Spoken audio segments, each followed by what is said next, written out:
نحمدہ و نصلی علی رسولہ الکریم۔ آج میں نے مذہبی امور کی کمیٹی کا اجلاس یہاں طلب کیا تھا، لیکن اس میں متعلقہ وزیر صاحب جو ہے وہ تشریف نہیں لائے۔ کمیٹی کے اراکین نے منسٹر صاحب کی عدم شرکت کا سخت نوٹس لیا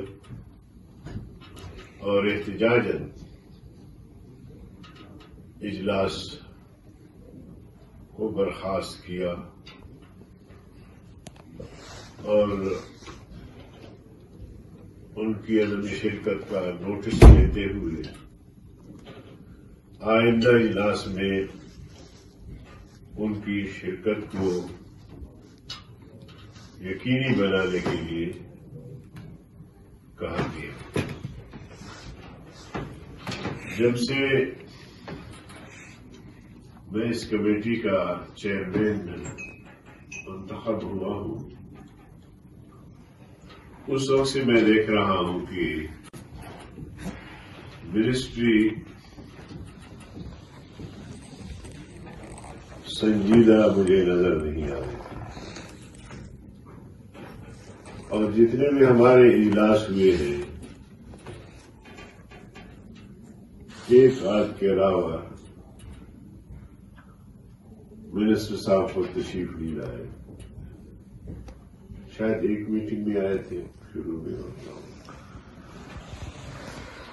اور پھر ہم نے ایک سب کمیٹی بنائی جناب حافظ عبدالکریم صاحب کی قیادت میں، رہنمائی میں، کہ بہت سارے ایسے معاملات تھے جن پر کمیٹی کے اراکین کو تحفظات تھے۔ ہم چاہ رہے تھے کہ یہ سب کمیٹی جو ہے وہ اس حوالے سے تحقیقات کریں، منسٹری سے میٹنگ کریں، اور جو آنے والے دنوں میں انہوں نے فیصلے کرنے ہیں وہ معلومات حاصل کریں۔ بدقسمتی سے تو اس حوالے سے منسٹری نے ان کو معلومات فراہم نہیں، تو اس سے لگتا ہے کہ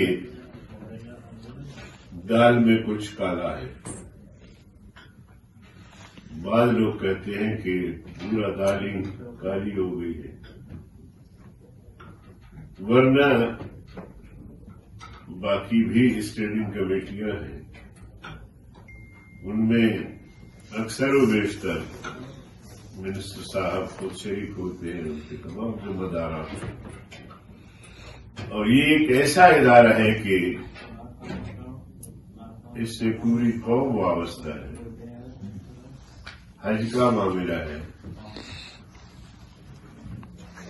آئے ہر سال کرایہ میں بے تحاشا اضافہ کرتے ہیں۔ کیا اتنا خود مختار ہے منسٹری کہ کمیٹیوں سے پوچھے بغیر کرایہ میں بے تحاشا اضافہ کرے اور بہانہ یہ بنائے کہ جی روپے کی قدر کم ہو گئی ہے؟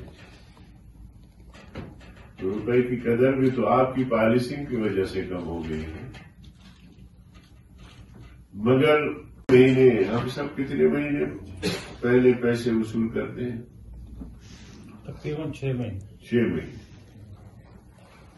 اور وہ 6 مہینے جب پیسے وصول کرتے ہیں تو اس پر بہت کچھ کماتی ہے منسٹری، اور حاجیوں کے پیسے ہوتے ہیں، وہ پیسے کہاں جاتے ہیں؟ اسی طرح پھر بہت سارے لوگ انہی پیسوں پہ حج کراتے ہیں، اس کا آج تک حساب نہیں دیا انہوں نے کہ یہ کس کا اختیار ہے.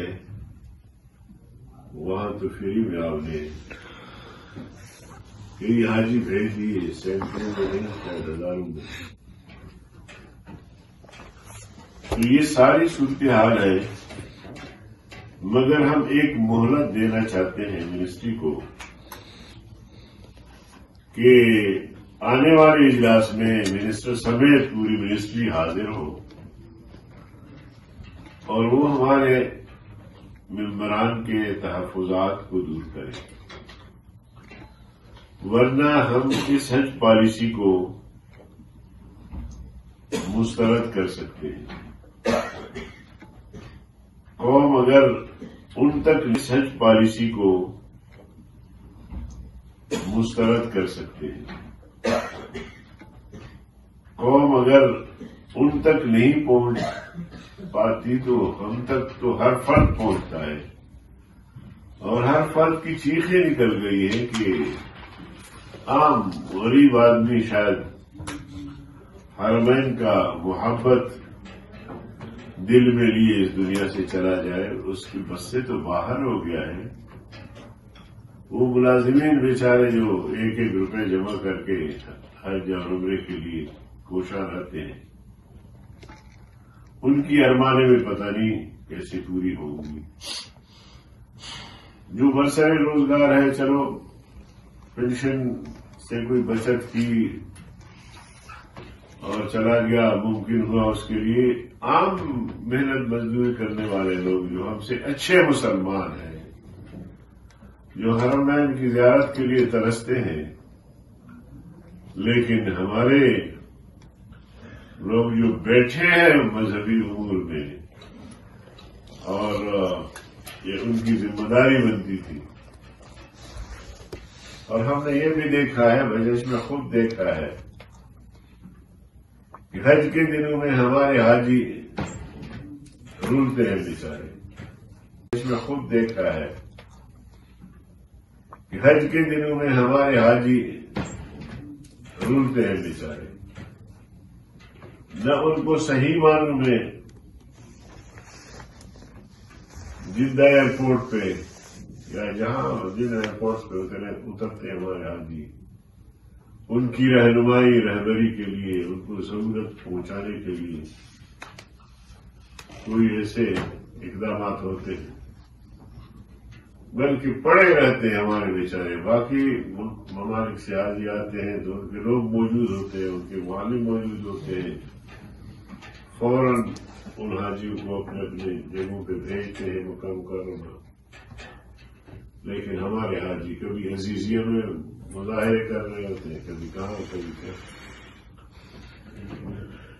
بہرحال آج ہم اتنا مختصر آپ کے سامنے بات ہم نے رکھی ہے، اور آئندہ اجلاس جب ہم طے کریں گے تو انشاءاللہ منسٹری بھی اپنی شرکت کو یقینی بنائے، ورنہ پھر جو بھی قانونی اختیارات، آئینی اختیارات کمیٹی کو حاصل ہے، اس کی روشنی میں منسٹری کے خلاف کارروائی کی جا سکتی ہے.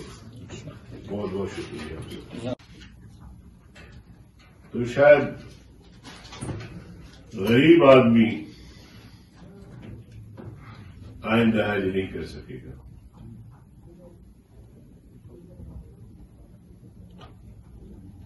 ابھی دیکھیے اس سال جو انہوں نے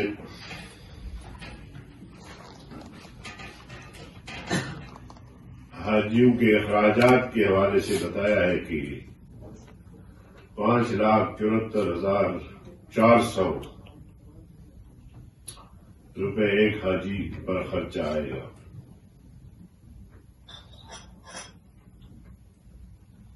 اور اسی طرح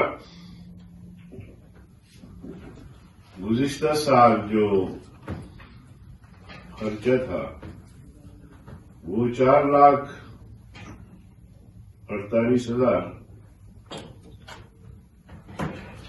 اور اس دفعہ 5,74,000.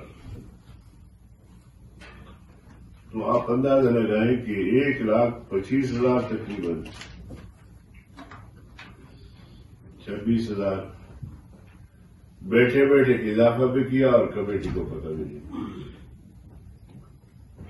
اور اسی طرح جو قومی اسمبلی کی اسٹینڈنگ کمیٹی ہے مذہبی امور کی